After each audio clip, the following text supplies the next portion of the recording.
Hey guys, welcome back. It's Henrika, the Whole Brain Coach, and it's Tuesday, 5 p.m. Central European Time. At least that's what I hope it is, because I'm not in the Central European Time zone right now, and I've made a boo-boo yesterday with my scheduling. So I hope I'm on time. So today I wanted to talk to you about how a limiting belief can be made. So this is an actual case study that I got the permission from my client to talk about to you. So I will really pick apart something that happened to my client and how something that was said to her in an offhanded way really profoundly affected her self-esteem. All right, are you interested? Then stay tuned, coming right up.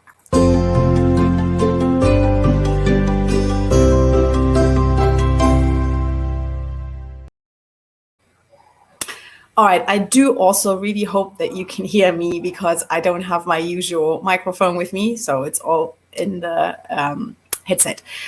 So, okay, so first of all, I wanted to quickly touch on what a limiting belief really is, because there, you may not be familiar with the term. So the way I'm using the term limiting belief today in this talk is it's a deeply held thought. It's a thought that you have about yourself that is kind of linked to what you think of your identity. So a limiting belief is one of those thoughts that is keeping you stuck in a behavioral spiral that keeps you from moving out of what you're familiar with and into what you really desire for yourself. So this is a belief that keeps you stuck, that holds you back, that pulls you back in, that makes you repeat old patterns that you've outgrown. Cognitively, you know this is not working for you anymore, but you cannot seem to be able to detach yourself from this thought, from this belief. All right. So here's something that happened to one of my clients. And so there's also the reason why I'm using this example is because this is something that happened to her really late in life. So this happened to her in her early 20s. So that means that she could very well remember the situations and the circumstances under which something was said to her that made her believe something about herself that she didn't believe before. Because the really nasty thing about most of our limiting beliefs is that they originate from, even pre-verbal times or, very early childhood. So you might not even have explicit memories of what happened to you. There, something got kind of downloaded and saved in your brain, but is no longer consciously accessible by you.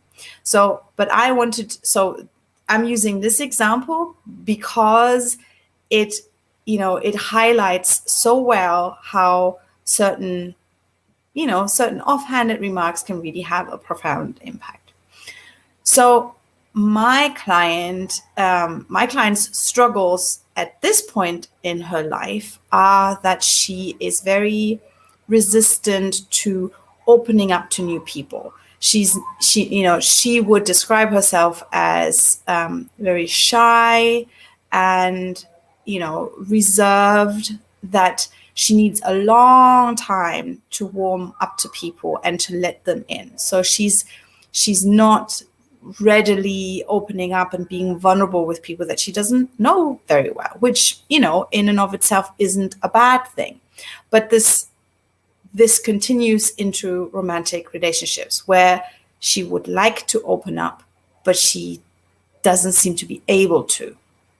So what she said was she's kind of becoming a blander version of herself because she's not showing her what she described as her goofy side or her playful side, because she's playing it safe. She's trying to stay on the surface, so there won't be anything that, her partner could attack or latch on or dislike. So effectively, she's turning herself into a more boring version of herself. And at the same time, and this is where this limiting belief came in, she is terrified of being perceived as boring. And this is when she told me these stories of her previous boyfriend. So this is a relationship that she entered into in her early 20s and ended around her mid 20s. So she was with this person for several years, and she said there were several incidences that she could vividly remember where her boyfriend said to her, "Man, you're so boring." And I wanted her to dig a bit deeper, and she actually, like, pretty much off the cuff, she said, "You know what? Those were always situations where we were traveling, when we were traveling somewhere. So we were in a car on a long drive, or we were in a train, and we were just listening to music, or, you know, like," and she was really happy in that moment, because she's, you know, she has this quality that a lot of my other clients really envy, that is of being still and just, you know, she's somebody who quite happily sits next to somebody else and can be quiet for a long period of time and not find it awkward when other people go, oh my God, what to say next? Yeah. So she really, in that sense, really rests in herself. So she was in this kind of frame of mind. They were just listening to, you know, his favorite music, and she was, you know, kind of not saying anything. And then he turned on her and said, "Boy, you're so boring." And she took those repeatedly made remarks and ran with it. So, you know, because she had let this person in, she trusted him. She also believed him when he said those things about her. And she really saved this. I am boring. So I have to be careful with how close I let people get to me, because they could discover that I'm just so boring. So in a preventive strike, she's making herself into a boring version, so she won't feel like she was rejected, because she was only that version of herself anyway. So here's how the piece of interpretation that came to me right away when she told me this story. And that was that when you're with somebody else, you know, they have their own shit going on, right? They have their own internal life that we don't necessarily know of if they don't share it with us. And I said, instead of making those comments mean that, oh my God, I am really boring, really try and figure out what was going on in that moment. And I said, I suspect that your boyfriend was bored.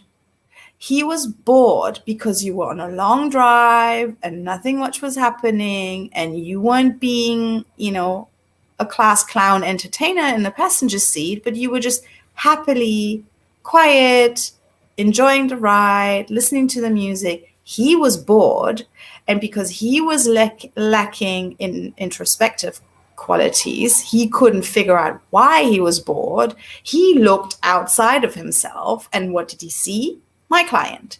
So his interpretation of his physical sensations, his emotional state of being bored, was pinned on her. So if I'm feeling bored, it must be your fault.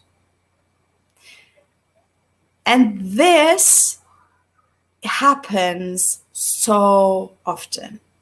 So maybe it's not boredom, maybe it's anger. If I'm feeling angry and frustrated, you must be the cause of it. If I'm feeling sad and unloved, you must be the cause of it. And the best way to handle that situation is to just to do what I just did, to remind yourself of this other person's internal life and whatever's going on, and we don't necessarily know what that is, and to just say, that's not my responsibility. this person needs to figure out how to regulate his or her emotional states. So this was, I thought it was an excellent example of how a limiting belief could be made and how it plays out later in life, that you preemptively turn yourself into what you are afraid of being, so you can always say, oh, well, I didn't really give this relationship my all. I didn't show up as my authentic self. So I didn't get rejected. Just this version of me got rejected. And rejection is at the core of so many things, or fear of rejection is more precisely. So if you would like to dig a little bit deeper into whatever it may be that you've come to believe about yourself that is holding you back from having the relationship of your dreams, and this includes also relationships with bosses and co-workers and clients. So if you're struggling with relationship issues, communication issues, those can often be traced back to limiting beliefs that you may hold about yourself. Or, you are afraid that you might pass those things on to your children because, let's face it, they don't do as we say, they do as we do, right? So if you're afraid that your lack of emotional maturity may rub off on your children, or may make it more difficult for them to grow into healthy, well-adjusted adults, then I would really love for you to just raise your hands in the comments and strike up a conversation with yours truly. And yours truly is Henrike Schmidt, and I am the whole brain coach, and I help my clients understand their brains and physiology better so they can use that knowledge to really fast track habit change, to fast track changes in their thinking patterns, so they can feel more in control of their emotional states, just in general show up calm and composed, and unlock the success and the happiness that they really crave in their lives. All right, so this is it from me for today. I will be back here next Tuesday, 5 p.m. Central European Time, with another installment of Be, Think, Transform. Until then, I really look forward to reading your stories or your questions in the comments. Take care. Bye.